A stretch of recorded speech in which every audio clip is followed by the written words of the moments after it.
guys, ituturo ko sa inyo paano linisin yung filter ng vacuum.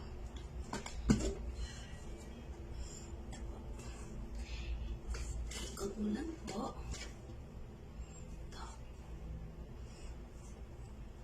Tapos, ito po. Tanggalin mo po ito kasi puno na po ng dust. Ngayon, gagawin po.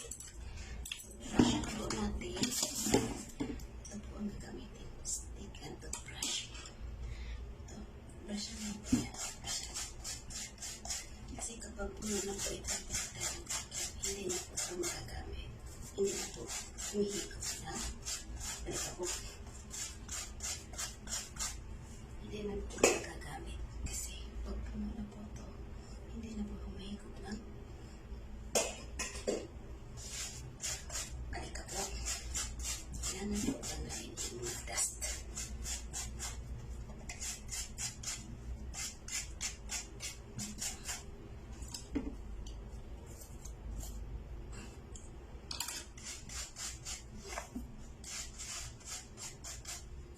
Sorry po, tapos na po ako naglinis nito. Nilinisan ko lang ulit.